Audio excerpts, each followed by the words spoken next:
So before you start reverse engineering pretty much any target, it's a good idea to understand how the target works and operates. But since I'm assuming many of you don't want to actually become Android developers just for the sole purpose of reverse engineering Android apps, I'm going to try to give you the down and dirty, what you need to know in order to solve the challenge and probably a lot of other CTF challenges that are Android based.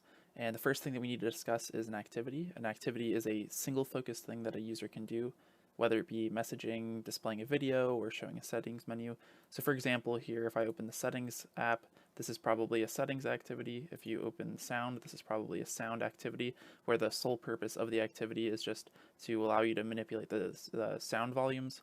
And if we go to like a messaging app, and this is probably some sort of messaging activity, and here when we send some random message, right? This is probably some sort of conversation activity. And now that you understand the basics of what an activity is, they actually have a life cycle. So you can read more about this. Android has great documentation on everything, and there's actually a life cycle of the activity. And the first thing that happens once you launch an activity is it calls its Oncreate. And this is really important because when we're looking at certain views, we need to figure out where the code starts. And so finding the Oncreate is always helpful. There's all these other stages, such as like if I kill the app here, it'll call, oops, if I kill the app, it'll go through and call on pause, on stop, and then on destroy.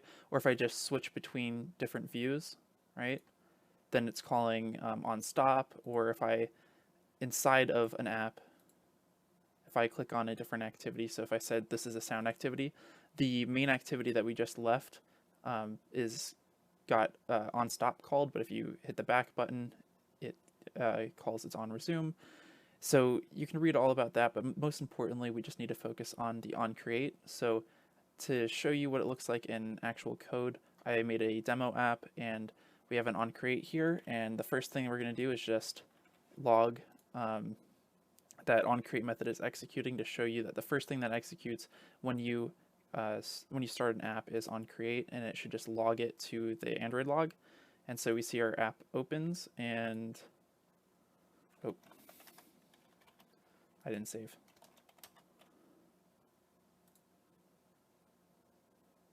So our app opens, and then it says the Oncreate method is executing. But now we need to understand how one activity transfers to another. So think back to when we were here in the settings app, when we're at this main activity here, and we're going to go to the sounds activity. How does that actually work? Because that helps when we're reversing to follow the certain calls to see how do screens get from one screen to another.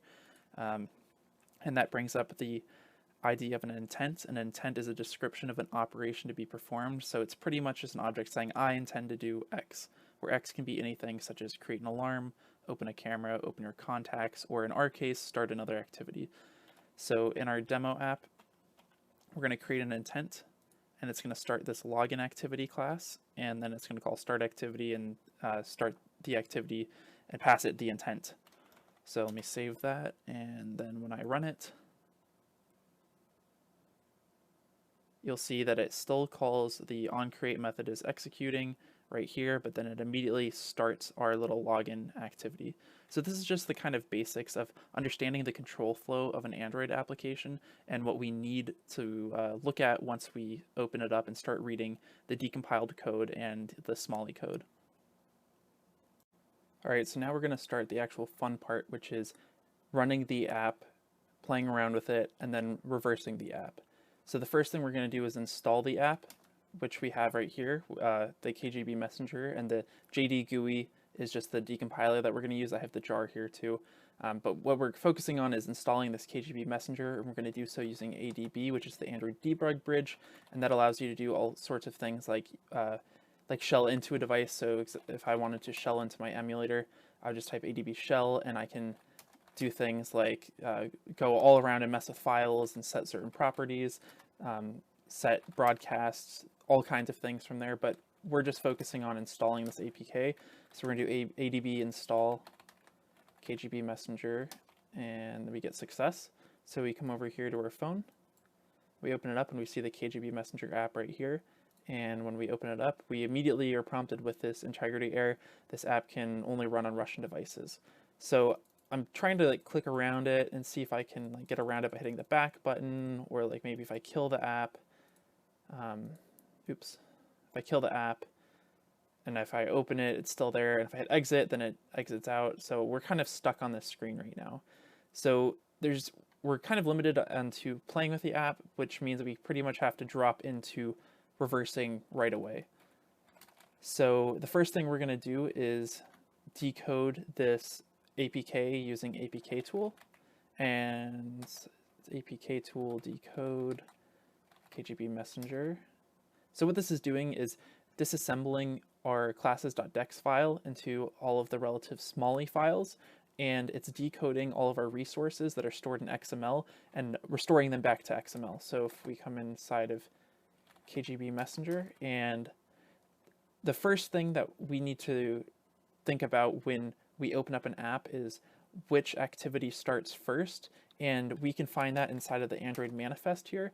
So the Android manifest lists all of the activities. So here we have an activity called messenger activity, we have a login activity, and then we have an activity right here called main activity. And even though it's called main activity, that doesn't mean it's the first activity that gets started.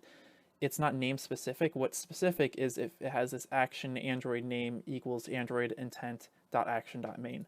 This is what starts the very first activity in your application when you open it up from, a menu like right here.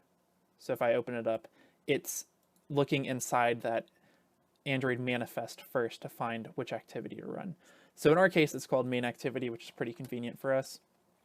And instead of looking inside of the Smalley code, which is in that Smalley directory, we're going to exit out of here, and we're going to just unzip this file. Actually, let's make a directory first called KGB unzip. And since APKs are just zip or just zip files, we can use the unzip command .apk, and we're going to tell it to go to KGB unzip. And so this decoded or unzipped our APK into this directory right here, but it did not decode any of our resources or our manifest. So if I open up the Android manifest, it's still encoded. And if we open up our resources .arsc, it's still encoded. The only thing that it didn't do was it didn't disassemble this classes.dex file, which is good. We want this classes.dex file so that we can convert it into a jar, because then once we have a jar file, we can decompile that jar using JD GUI. So we're going to run dex to jar, and we're going to do that on our classes.dex file. Cool, so now we have this jar file here, and we can now decompile that using JD GUI. So we're going to call Java jar JD GUI to start it up. And then we're going to go file, open file, and we're going to find our jar, which is classes.dex to jar. And now it's decompiled, and we're going to look in com tlam96 KGB messenger namespace, and we find our main activity there. And so now we have the decompiled code, but I usually don't reverse it inside JD GUI because you can't really add comments or do anything with it. You can only look at it. You can't change variable names and stuff like that. So I'm going to select all, copy it, and go back here. And we're going to open up Visual Studio Code. So we have Visual Studio Code here. And I'm going to call this main activity.java so that we get some color. There we go. So now I can actually add comments to it, and this is the main activity. So this is the first activity that starts when the app opens, and we have this first method that just says A, but we're not really interested in A or on backpressed. We're trying to find the very first thing that runs, which is, if you remember back to the activity lifecycle, it's Oncreate. So we have an Oncreate here, and we see that it first calls its constructor, it's the constructor of its superclass, and then it says set content view with this number. And so this brings me back to the resources. The resources at compile time get put into one file and associated each XML element with a number. So if I bring over our demo app here, if we look inside of resources, values, strings, this lists a bunch of strings in XML, and like we have our app name and the actual values listed here.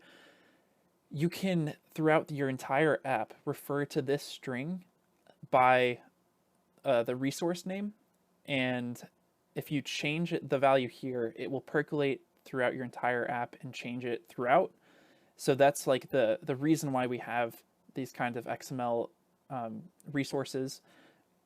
So when we see the compiled code, though, instead of seeing, like r.layout.activity main, which if I follow, it too is a XML tag or structure, but instead of this, it will be replaced with a number at compile time, which then associates with that big resources.asrc file.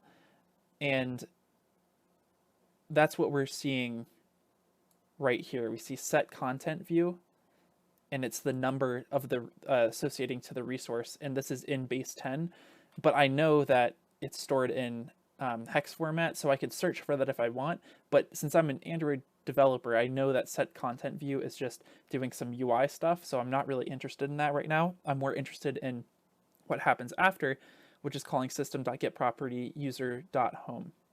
So this is looking into the phone's properties and saying, I'm looking for the key of user.home, and I'm going to store whatever the value is inside of string 2. And then we see string 2 is used right here, saying string 2 is equal to null, or if it's empty, or if it does not equal Russia, throw integrity error, this app, it's not throwing, sorry, it's calling A with this integrity error, this app can only run on Russian devices. And if we go back to our phone, that's exactly what we're getting. So I think the issue here is that our user.home is not set to Russia. And while we're here, we might as well just look at the next one, which is, it says system.getEnvironment with the key user. So it returns whatever that value is associated with the environment variable user into string 1. And then we come down here and it says string 1 is if string 1 is equal to null, or if it's empty, or if it does not equal to whatever get resources dot get string and some number. So again, this is probably a string stored inside of our resources that is now getting addressed by a number. Then throw another integrity error, but we're failing here. So I think the best thing to do, we could either satisfy these checks, or we could just patch it out and immediately call start activity with an intent to this login activity class. So that's what we're going to do. But first, let's see what this resources.getString is. And since it's in base 10, we first need to convert that to hex. So if we, hold on.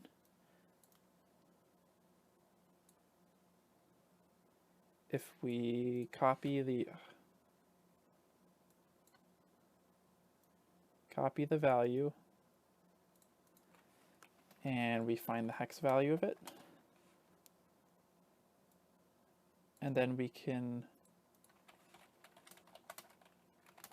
and so since this is a resource, we need to go inside of our disassembled and decoded code that APK tool outputted, or output, and we do grep, and R is for recursive, so it's going to recursively look through every single file, the contents of every single file in this directory, and then I'm saying N to print the line number that it's on, and we're going to look for that number.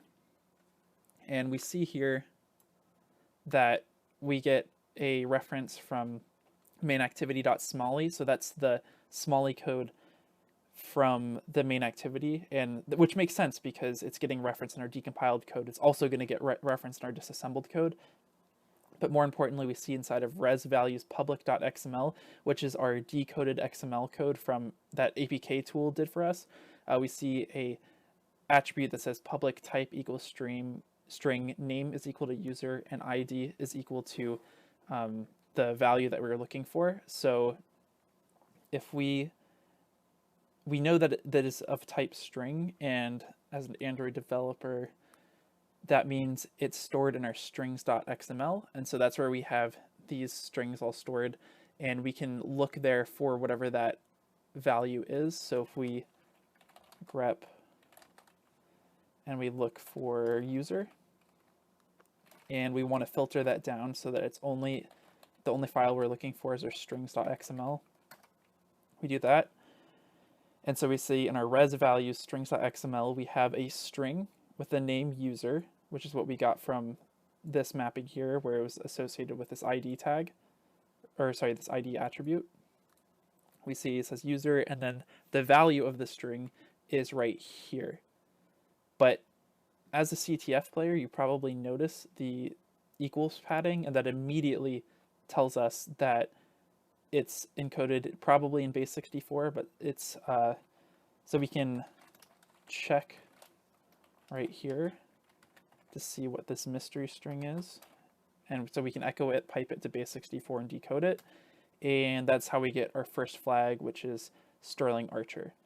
And this is like just finding the name, but we're still stuck at this integrity error, which we have to bypass. So let's get back to, let's just go back to Visual Studio Code. And when you patch APKs, you do it in the Smalley code. So let's go into our KGB messenger. We're going to go to com tlam 96 KGB messenger, and we're going to find the main activity, main activity.smalley. All right, and then let's split view this. So right here, this is the decompiled code, and then this is the disassembled code that's in the Smalley format. And so we have our A method that we've been ignoring. We have this onBackPress method that we've been ignoring, and then we have our onCreate down here. So the first thing that we see is our onCreate calls its parent class onCreate right here, and that makes sense because that matches up with the decompiled code. Then we see it loads this constant value into v0, and then it invokes, it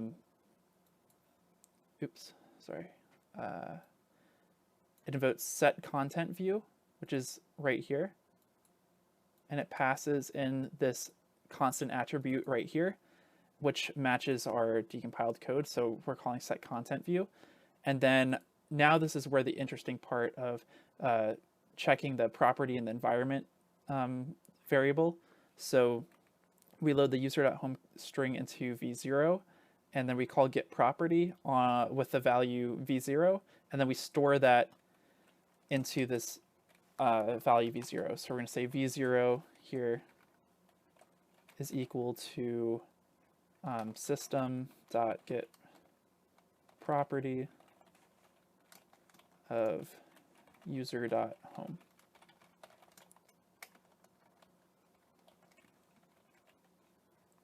Then we're going to store the constant user into v1, and then we're going to call system get environment, passing it the value of v1, and we're going to store that result inside of v1.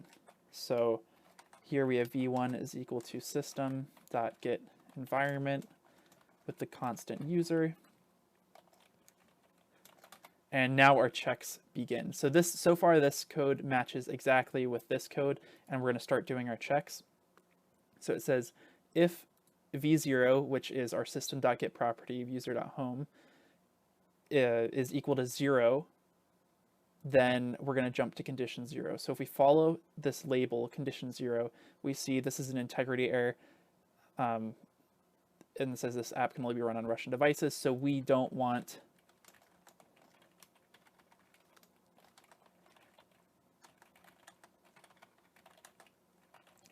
condition 0. Then it says invoke virtual with, it checks if string is empty, with v0, and it stores that result into v2, and then again it says if v2 does not equal to 0, jump to condition 0. So again, we don't want it to be empty.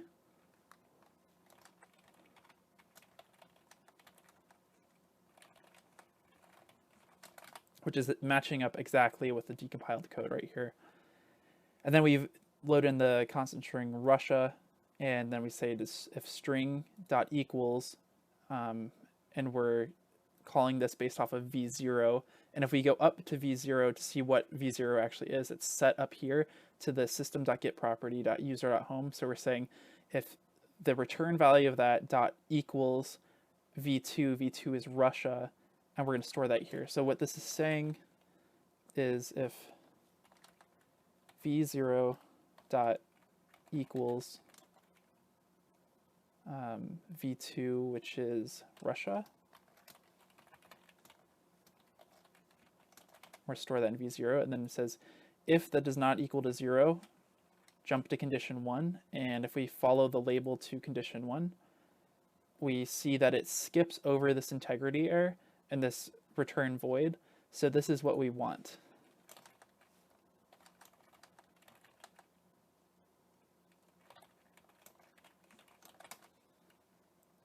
All right, so we jumped over this integrity error and this return. So now we're down to, we've completely covered this part of the code. And now we're going to start doing the checks down here for string 1, which is the user environment variable. So we're down at condition 1 now, and we said if v1, and if we scroll up to see where v1 is set, v1 is set as user. Wait, hold on, v1. Yeah, so v1's the return value of this right here, of the system.getEnvironment variable.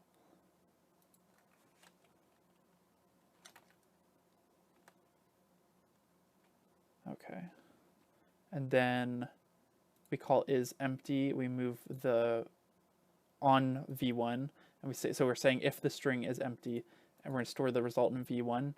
And then if that does not equal to 0, jump to condition 2. And if we come down to condition 2 down here, we see again it's an integrity error. So we don't want condition 2.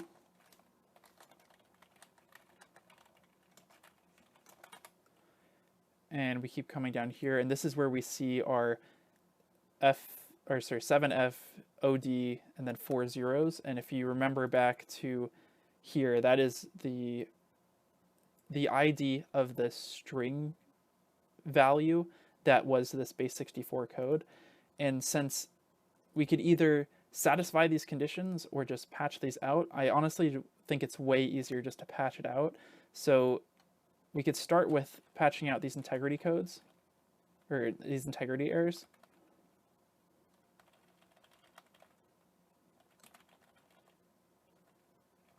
But we still have a bunch of junk code that we don't necessarily need. So I'm honestly going to just come up here, and after this set content view right here, oops. So after we call set content view right here, which is right here, we're just going to delete all of this and leave the rest of the code like that. That's the patch that we're going to try to go for, as opposed to just like patching out the integrity errors, because you can still get some complicated control flow with that. It's easier just to remove everything. So we're going to delete that. But we have to be careful because we can't delete this return void, because we see that it's referenced, this go20 is referenced down here. So instead of deleting this, I'm just going to move it to the very bottom here and just delete these go-to statements and just say return void. And I'm going to come up here and continue patching out our isEmpty here, our get resource, our get string, our equals, and then the conditions checks right here. So I'm going to delete that. And so now all we're left with is that call to set content view. and then the call to A right here. And then we call the new instance of intent, which is good. This is what we want. We want this constant login activity class set to v1, and then we're going to call on the intent class, we're going to call init, and we're going to pass v1, which is the login activity class, to it. So that's this call right here that we're making, and then we're going to call start activity right here, and we're going to pass v0, which is our intent, to it, and then we're going to return void. So we've successfully patched out all of those integrity checks, and now we need to rebuild the APK. So we do that with APK tool, or say APK tool, build, and our output's going to be called KGB messenger patched.apk, and then the directory that we made our patches in, which is KGB messenger. And now it's going to all those Smalley files and compiling them back down to DEX, and then rebuilding the re-encoding all of the resources, and then converting it back to the APK format. So now we have our base APK here, which is the unmodified one, and now we have a patched APK here. But before we actually try to install it onto the phone, we need to sign the APK. So we're going to do first generate a public-private key pair to actually do the signing, and we're going to do that and by creating a we're going to create a Java key store to store a public-private key pair, because that's what jar signer uses or expects as a parameter as a key store. So first we're going to use key tool, and we're going to say generate key. We're going to call the key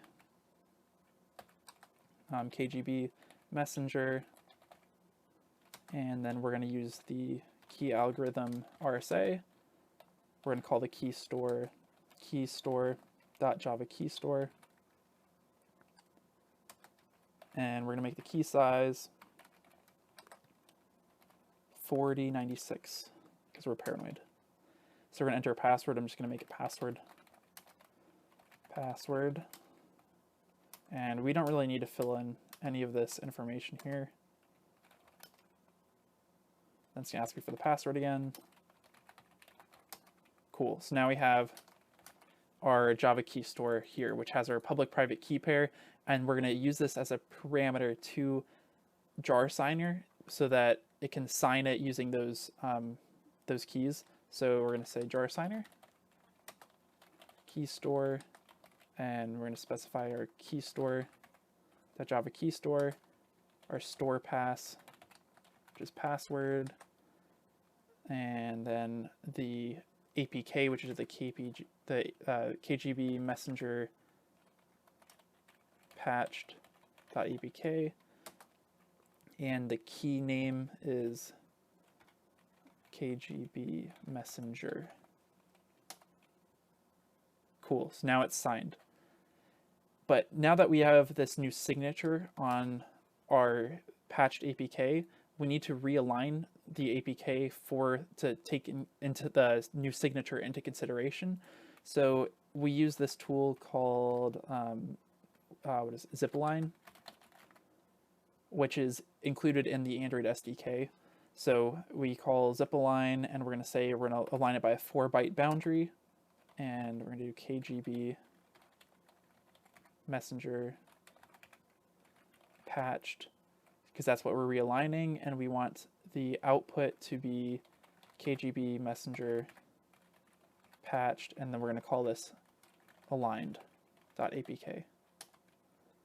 So now we have our original APK, the patched APK here, and then we signed it, and then we realigned it here. So now we're going to go back to the phone, and before you install the app, you need to delete the old one, because when you install an app, it checks and sees if the certs match between the two applications, and they won't. So we're going to uninstall it, and now we're going to say adb install, and we're going to install our application that is patched and aligned. and we get the success. So now when we come back to our phone, we see the KGB app is back on our phone, and we click on it, and we have this login screen. So as a quick recap, we just solved the alerts challenge, which says the app keeps giving us these pesky alerts when we start the app.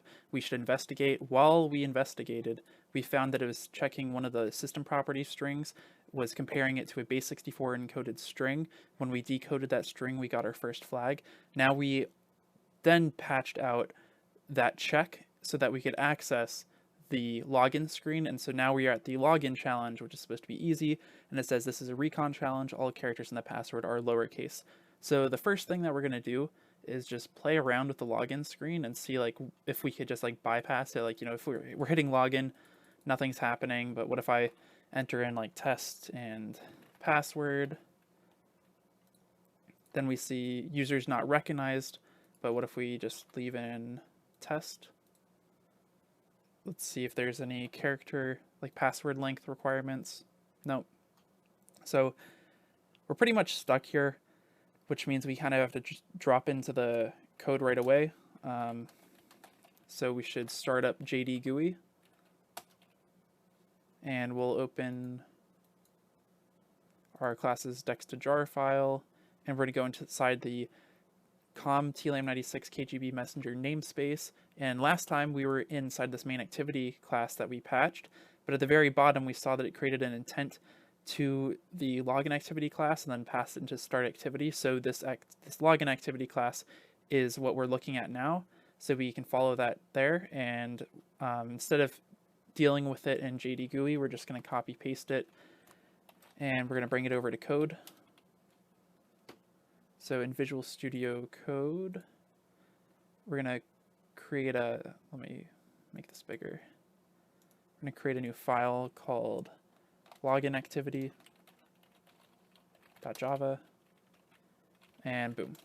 So we're going to do the same sort of thing as we did with the main activity, where we're going to first find the Oncreate, because that's the first method that gets called in an activity, and we see it calls its superclass Oncreate, and then it calls set content view with some resource identifier, but this is UI stuff, we're not really too interested in that. Then we see that there's a message digest singleton right here that gets passed MD5, so this is some sort of MD5 object right here, M, and if we go up to the top, we can just say MD5, just so we remember. And we come back down here, and that's it for Oncreate. And so then from here, I usually like to look around at the functions and see if there's any sort of dead giveaways. On login, it's pretty much a dead giveaway, but we have like on back pressed, we have J, which just seems to be for looping through here and checking some sort of string. And then we have I, which takes in this character array here, and then it XORs it with these N and O fields, which are up here, these two strings. And then we see it prints out a flag. So I is very important to us because this gives us a flag. But let's look at the login first. So we see it says find view by ID, and then again we have another number, and that signifies to us that it's a resource, so it's probably in our XML. And if we go back to here, and we go to KGB Messenger, which is our decoded and disassembled stuff that APK tool spit out, and we call Python, and we're gonna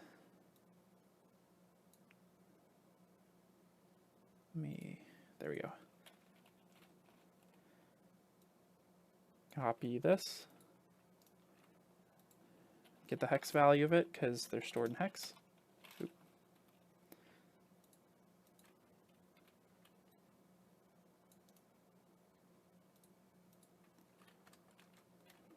Awesome. And then we have one for 6 as well. Exit. And then we're going to grep for those.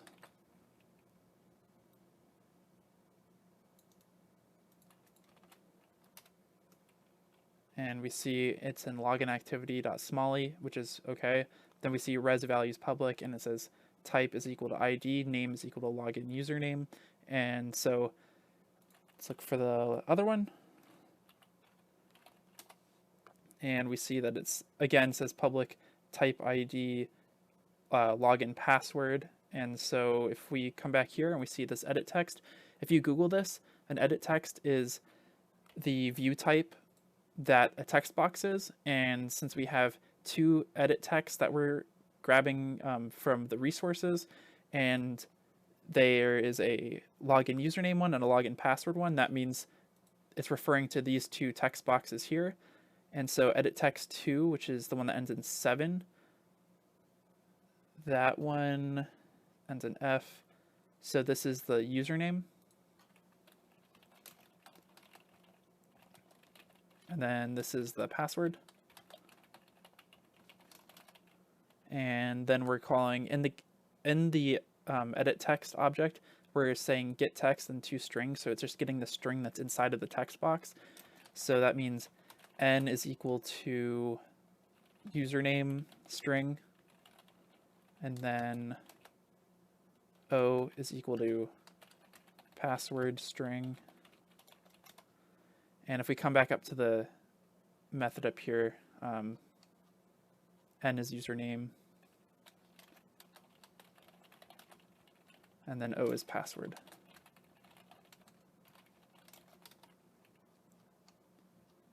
So then we start seeing that there's some checks. I'll make this big again.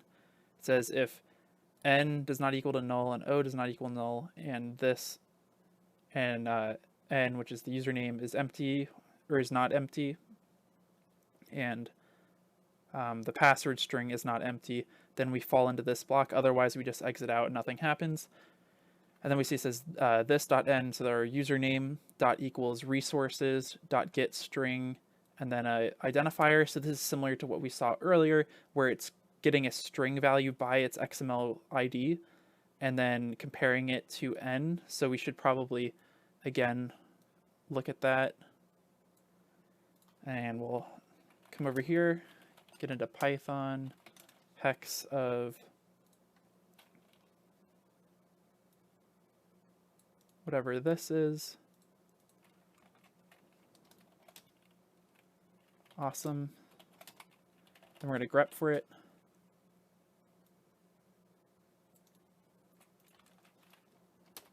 And we see the string name is called username. So if we take username and we grep for that, and then we only want our strings.xml file, we see that we get the string username and the value is codename Duchess, which is good. And so that means this here is codename Duchess. And so if it doesn't equal codename Duchess, it says user not recognized. And so this is what we were getting. But so say if we enter in codename Duchess, it comes down here and says if J returns false, then we're going to fall into incorrect passwords. That means J is determining if the password is correct. If we come up to J, we see that it calls digest and it passes in o.getBytes. O is the password. So it hashes the password into MD5 into this array of bytes. And then we set the length to I, and then we set B is equal to 0 and B is less than the length of the digest. So that means we're iterating through this digest. The array of bytes B, so this is the byte that we're iterating over. And we say byte value of, and we're passing that to a new object array. And then we're formatting it into X, and then we're adding it to strings an empty string. Okay, so this is concatenating the strings of so it's taking the hash right here, and then it's iterating through the entire hash, and it's creating a hexadecimal representation of the hash. And that is equal to string, or stir. So then we have here stir.equals get resources.get string, and then we have a resource here again. So if we check here, grep rn, oh, we have to convert that to decimal first, or sorry, to hex. And we can grep for that.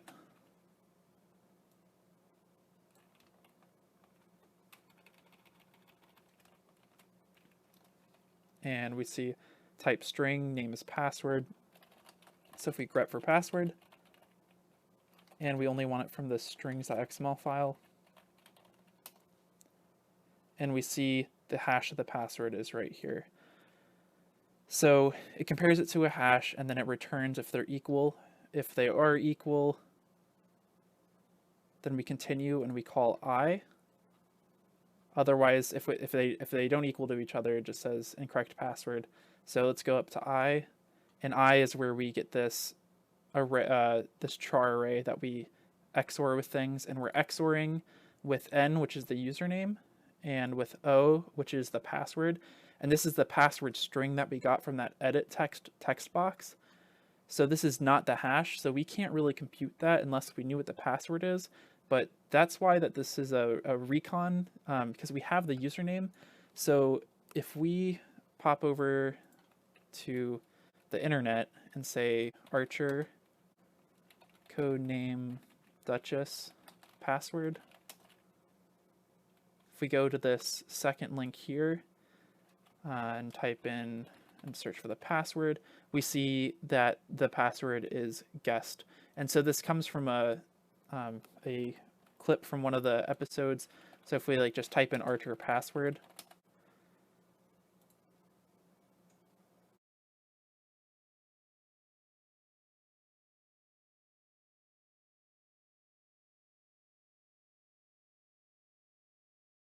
so let's try it out on our app. And we have the username is code name Duchess, and the password is guessed because it's the challenge that is all lowercase. And we hit login, and it says flag equals Google Pro. So as a quick recap, we just finished the login easy challenge, which was just finding the string that it was getting compared to, and then from there Google searching and trying to see what came up when we found the password. And now we are inside of this app, and our next task is the social engineering hard challenge, and it says it looks like somebody's bad at keeping secrets. They're probably susceptible to social engineering. I wonder what I should say.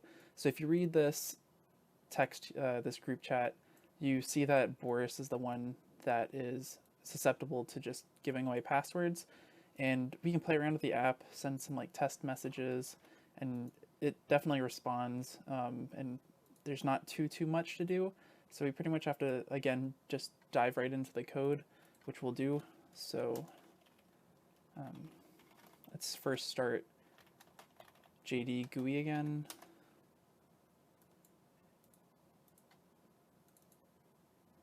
And we'll go into com TLM96 KGB messenger again. And last time we were in the login activity, and we came down here to this on login, and we saw that it started a new intent to the messenger activity class, and then we called start activity on that. So if we follow the messenger activity, this is where we are now. And again, we're gonna copy it and open it in, oh, I didn't mean to do that.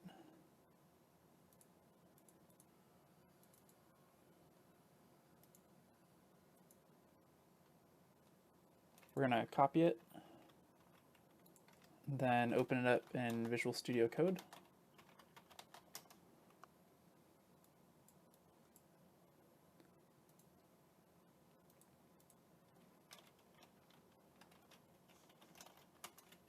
And we'll call this messenger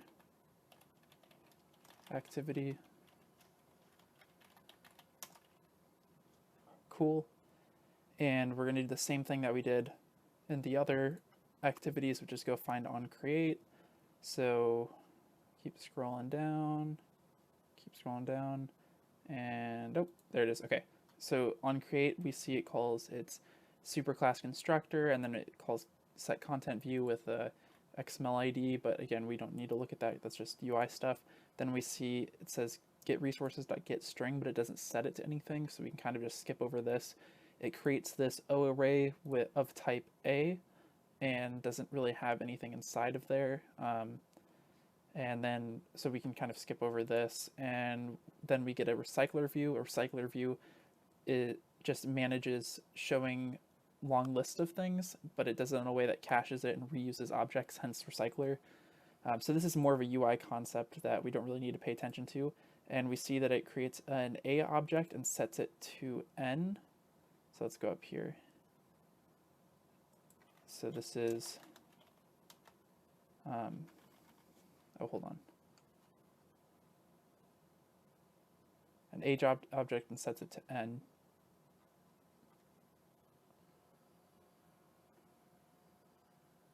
Interesting. And then it calls it sets the adapter. Oh, there we go. It sets the adapter to N. And so if you want to think of this in a web context, the recycler view is your views, and then this adapter is your model that you populate data into, and then your view actually shows it to the user, so it's scrolling. And so this is for the app part to show these, like this is a recycler view, and then each little speech bubble is a view inside of that, and the adapter populates each view with whatever the text says. And so then we have a linear layout manager, which again is more UI stuff, and setting nested scrolling enable, again UI. So this is all kind of UI stuff that we can just skip over in the Oncreate. But then we see this message down here that says on send message. So that's probably pretty interesting because it's pretty much the only thing we can do in this activity. We see on back pressed, which isn't too important. Then we have this function I, which we see determines the flag, because we have this log message here and it says the flag and then it prints out the flag. So we should pay attention to that, and it's using Q and S. So if we come up here, we could say Q part of flag and then S part of flag. So we should see what happens to those variables. So that's I, and then from B, looks like we're doing some shifting, some modulus, and some XOR. So this is probably something confusing but important. And then we see here more XORing, so this is probably some sort of decoding thing as well. And then we have two strings up here that are in Unicode. And yeah, so let's go back down to that function, the onSend message. And we see find view by ID and another XML ID. And I'm just going to kind of ignore this because in this activity right here, the only edit text is right here.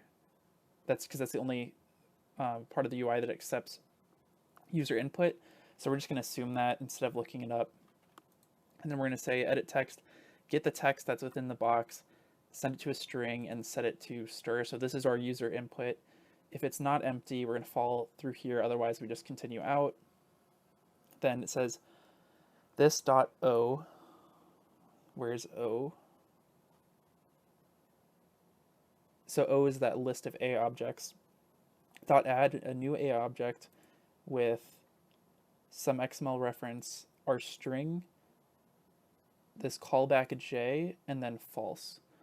So I'm going to skip over this for now, but this looks like it's probably some sort of, it's populating a model because it's going to O, and O is this array list of A's. So it's because A is the model, so it's adding this new model we're creating here to this array of models O. And then it says n.c. I have no idea what this is right now. And then it says if function A is true, it's going to say, it's going to log that successfully asked Boris for the password. And we're going to store the string to Q. And the Q, this is important because this is where the flag comes from. And so this Q is dependent on equaling P after it gets called from A. So let's see what our user input, what happens to our user input when we go to A. And so this is our param string is from our edit text. And so, oops, we make it a char array, and then we say for the char, we iterate through it, saying the char array of length divided by 2. So we iterate halfway through it, and then C1 is one of the character we're iterating through. So this is our character iterator, and then we're setting whatever we're iterating to array of the length minus I minus 1. So this is the reverse. So this is like the back. So say char of backwards iter,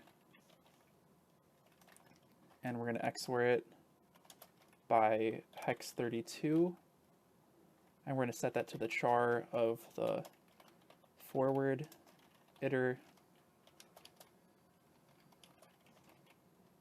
and then down here, let's see what we're doing. So it's the exact opposite here, where this is like the backwards iterator. So we're going to set the backwards iterator equal to C1, which is the forward iterator, XORed by hex 41. So we'll say char of backwards iter is equal to char of forward iter XORed by 41. And then it returns that string. So this is, there's a property of XOR that comes into play here. So if we have, if I have my user input, which is coming from our edit text, and we're doing XORing by some value, let's just say we XORed the whole thing by 41, and that's equal to our secret value. We can find the secret value, or we can find the user input if we have our secret value, and we XOR it by the same key, which is 41, and that'll give us our user input. And so in this case, we have the secret value here, but it's just this this array up here, or this value up here, p, because that's what when we're down here in this onsend message, we're saying if the return of that encoded value equals to p, and p is our secret value, then we continue. So that means we have to take p and run it through this function, and we'll get what our user input should be. So let's do this in Python. We'll call this a.py, and we'll split this down, close that, so that we can still see our pseudocode. And there's a great library that takes Unicode and just decodes it for you, called Unidecode, which is way easier to use than some of the Python libraries, in my opinion.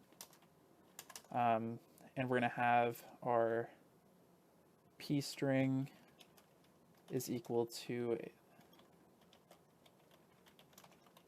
the UTF. Whoa.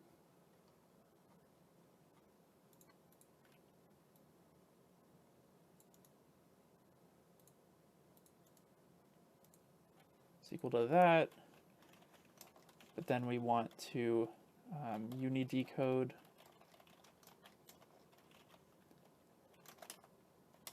and then if we print that, it should look normal now. Cool. So let's zoom in on this so that we can see.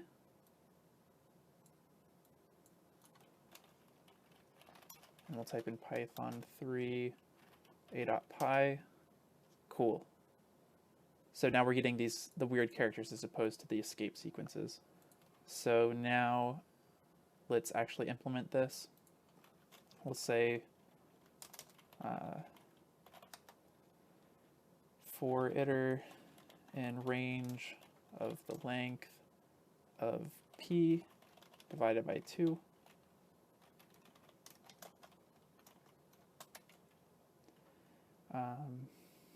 C1 is equal to p of I, so this is our forward iterator. And then we'll say so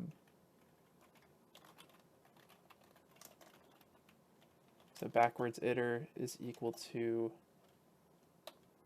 p of this of iter plus 1, but we want the negative of that. Oh, and we want just the character, not the, there we go. And we're going to say backwards iter XOR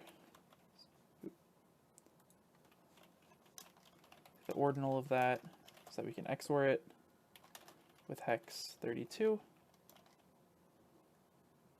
But then we're going to make this a character or string,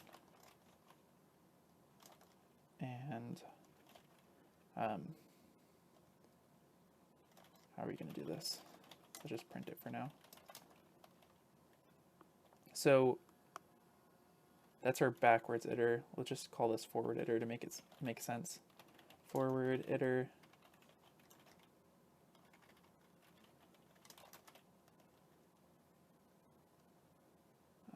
okay, I've got an idea. So we can say, what if we said beginning and then end? Because we're going only halfway through this loop, and we'll, instead of printing this, we'll say beginning is equal to string of that, or plus equals. And then at the end, we'll print beginning. All right, let's see what that looks like. That's not good. And range. Length. Oh, so when we're doing that division operation here, it's converting it into a float, but we want this to be an int so that range is happy. All right. Still? Oh, did I not save?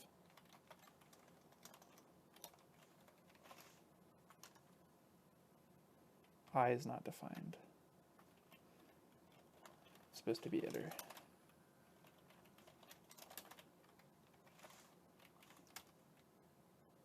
Okay, that's not good. So what are we doing here? Forward iter, p sub iter, backwards iter is that plus 1, and then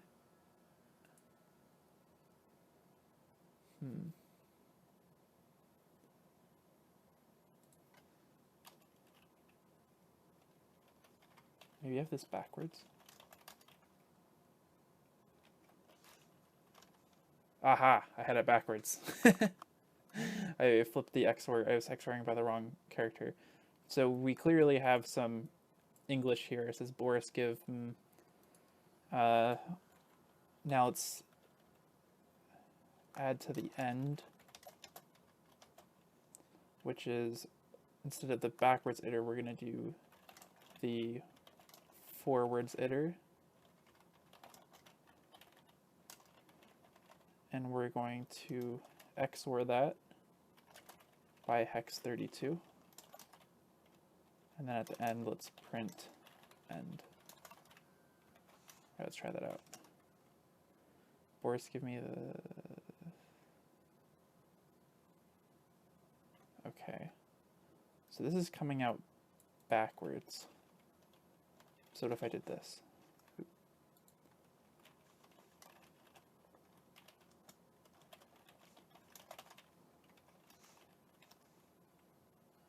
Okay, so where's given the password? That means I'm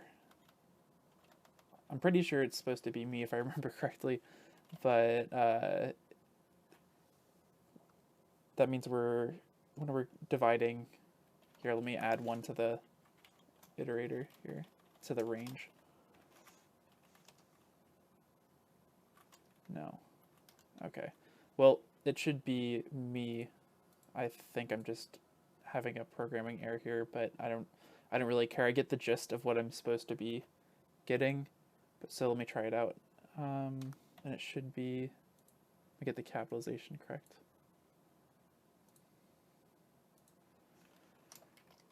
So Boris, give me the password. Ah, okay, sweet. So now he says only if you ask nicely. So if we go back to this code here and we close a.py, yeah, let's save it. So if we close a.py and we go down here to where we were, so this was true, and it said only if you ask nicely, and you can see it's calling an A object with that, which confirms my initial thought that this was a model object, and then we're adding it to O, which is the list of model objects, and then we're calling n.c, whatever that is. So we did this one. Now let's look at B in just a moment here. So we just figured out the input to give A in order for it to equal this value, the secret value P, which was up here. And once we solved this, it created this message here from A that says, only if you ask nicely, and we set this value Q, which is important because it's used in the flag up here, and that's our input that got us this value P. And then this value is important because when we get to I, it's used to XOR right here to get our flag. So then if we look down at B, we see that we need to call this function B and have it equal to R. Again, R is equal to this secret value right here. And if we get it to equal R, we set this value S to the input, whatever the input was. And then we create this message saying, wow, no one has ever been so nice to me. Here you are, friend, flag, and then it calls I. And if we go up to I, this is where we take S and we take a substring of that, and we XOR it by some values here, and then we return the flag. So we can't just patch out these values and just call I, because it'll have the incorrect values set here on the flag. So we need to solve each one of these, which means we now need to hop into function B in order to get this variable set correctly. So if we go up to function B, we see that it takes the param string, and the param string is equal to the user input from our edit text box. So that's this right here, whatever we enter. And we're going to take that, make it a character array, and then C1's going to take character.min value, so 0, and then while true, bool's false is equal to I, so I is 0. I, is it used in here? So it goes out of scope. So this isn't needed. This is just the decompiler choking, because when it goes from Smalley to decompile Java code, it's not always perfect. So sometimes if you get wonky things like that, you might have to drop down and look at the Smalley code to see exactly what it's doing correctly. But this is still good enough. We'll keep going. So C1 is less than array, so our array.length, and then we're going to say the iterated character value, so whatever that is equal to this operation, and then we're going to do C1 plus plus. C1's what it's determined here, so that's our iterator, and then continue.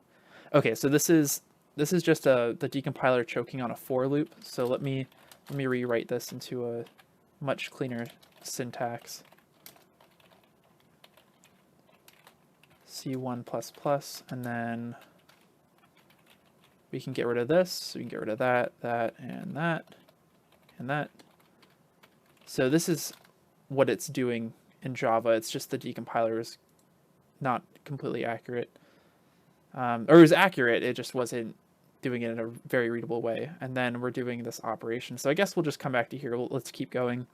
So while I is less than the length divided by 2, so that means we're iterating through half of the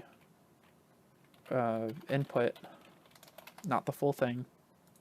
We're taking C1 is equal to the character array sub iter, so it's using our iter. So this is our character iterator. So this is the character that we're currently iterating through. And then we're taking our input and we're saying character array.length minus I minus 1. So that's the same thing as the last function we saw, where this is the reverse, like the backwards iterator, and we're setting it to the forward iterator. So let's write that. Input of forward iter is equal to the input of the backward iter, and then we're taking the backwards iter again, because if I highlight this, it's the exact same as here. So we're taking the backwards iterator and we're setting it to C1. C1's our character iterator.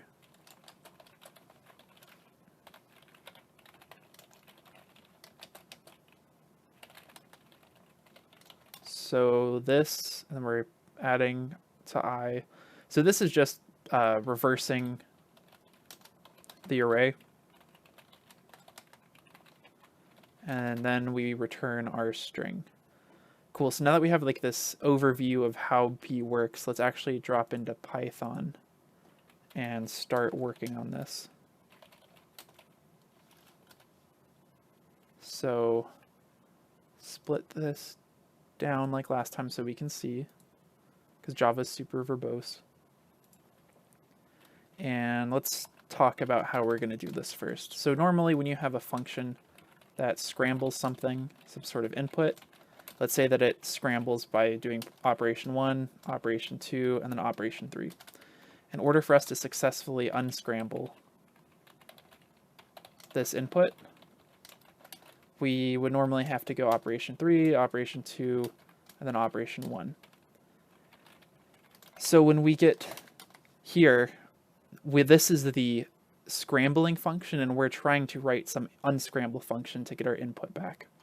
So the first thing that we have to do if we're reversing, because step 1 is doing this weird shifting and XORing, and then step 2 for the scramble function is reversing the array. So now when we're writing the unscramble array, we first need to reverse our array and then perform XORing, because this is step 2 and this is step 1. So we have our secret value R, which is equal to, let's get that string up here. And I'm going to switch it to Python syntax really quickly, as opposed to using decode. And then we're going to reverse our array. So R is equal to R. If you ever, in an interview, this is a super cheeky way to reverse an array in Python. And then we're going to print R, so let's just double check our work really quickly.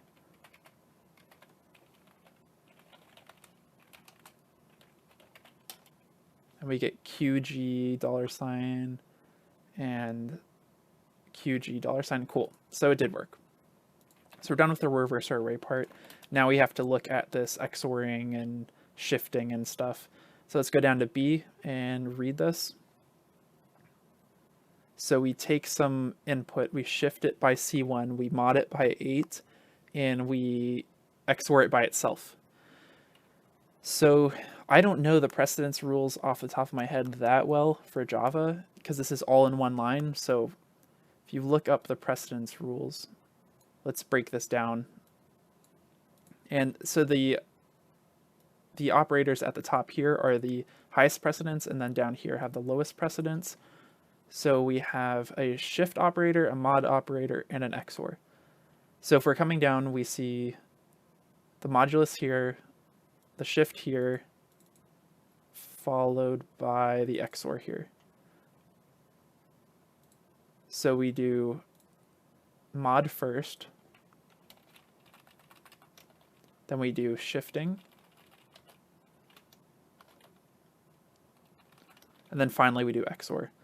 And this is super, super ugly, so let's break this down and have some temp variable.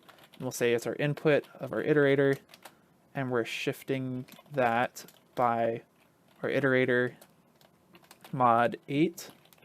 And then after that, we're taking our input iterator, and we're setting it equal to input of our iterator XORed by temp.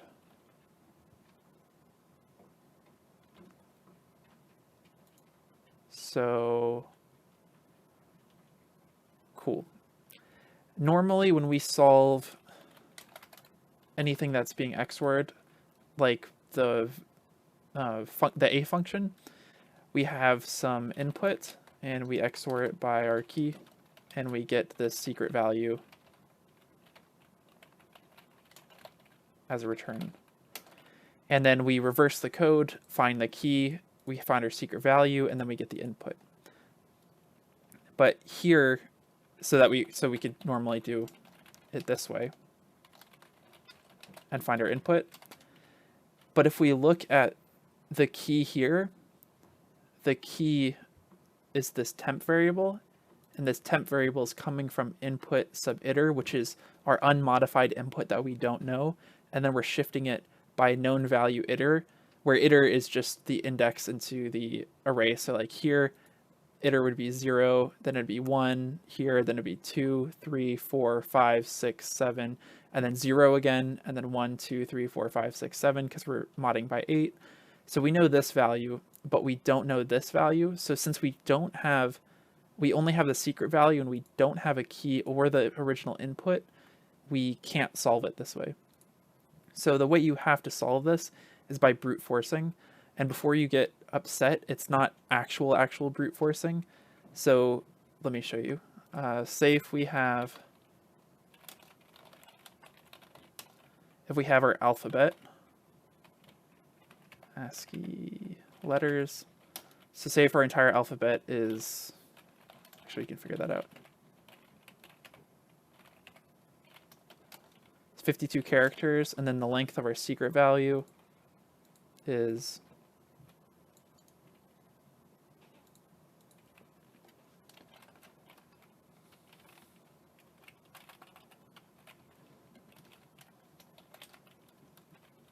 .33 characters. So let's do some quick math.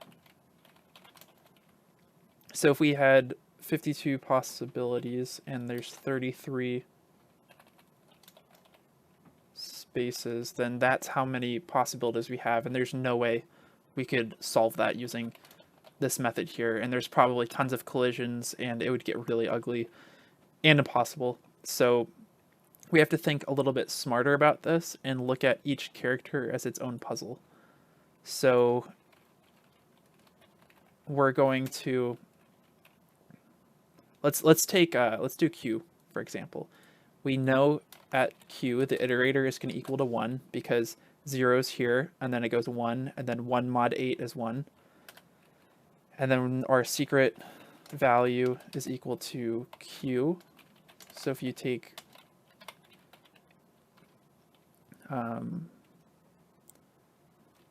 so then we have to find a letter, so for letter, in string.ASCII letters, if going back up here to this equation, or this scramble function, if letter shifted by our iterator mod 8, if that XORed by itself is equal to our secret value, then we're going to print the letter. So we're just saying what letter in our alphabet shifted by itself, shifted by 1, and then XORed by itself is equal to Q. And once we find that, we're going to print out the letter. But first, I already know this syntax is going to be wrong. Let me wrap some tags on here. Word of letter is equal to secret value. Let's make this a character before we compare it. All right, let's try. Oh, string's not defined.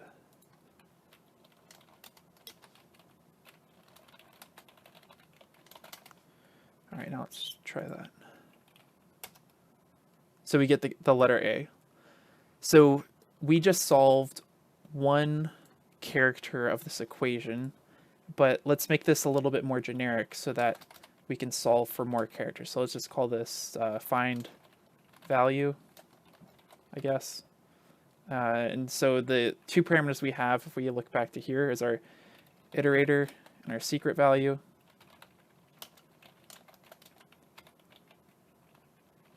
And let's indent that. And our secret value.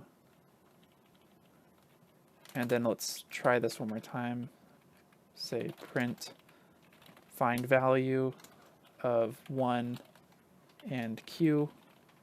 We can get rid of this, and it should be A still.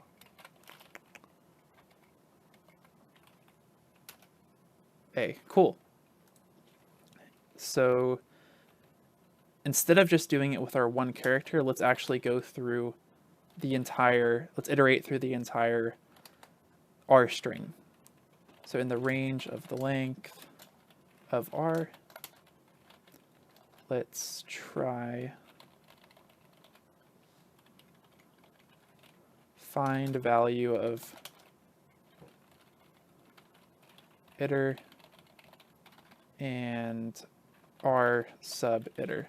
So that's the character that we're looking for, and then this is our iterator. So let's see what we get. Whoa. So we get a whole bunch of values here. If we go to the top, we see it says A, B, C, D, F, G. Okay, so it's counting the entire alphabet. And if we think about this, that's because this 0 value first, we'll say if iterator is equal to 0, and the value here is equal to 0, it says which character shifted by 0, XORed by itself is equal to 0. Well, that's literally every single character, so it's printing out every single character.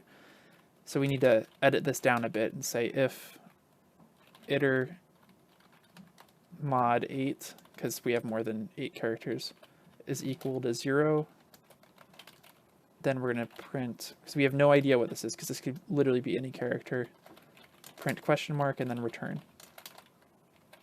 So let's try that again. Cool, so now this looks a little bit more like words. These are more characters, but I guess we're still missing some characters, so let's expand our alphabet a bit. Say alphabet, instead of just doing letters, because if you remember last time, it wasn't just letters. We had a comma here where it says Boris, give me the password.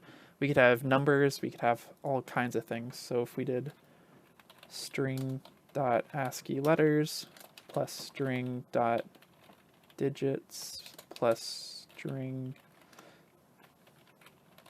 dot, I don't remember all of them, hold on. Python 3 import string dot, punctuation and white spaces. String dot punctuation and string dot white space. So now we have a bigger alphabet. Let's set the alphabet here so that we're iterating through our alphabet. And now let's give this a go.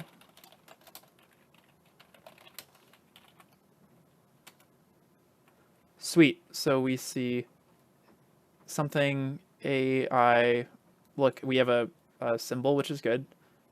P something, have the password. Okay, so it says, may I please have the password?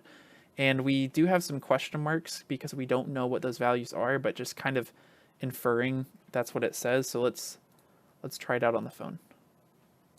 Let's say, I'm gonna make the first letter capital because that's how the last format was. May I asterisk please. Oh, I guess, oh, here, please have the password. And I'm making the L capital because all the letters around it are capital as well. And awesome, we get the flag. Password, please.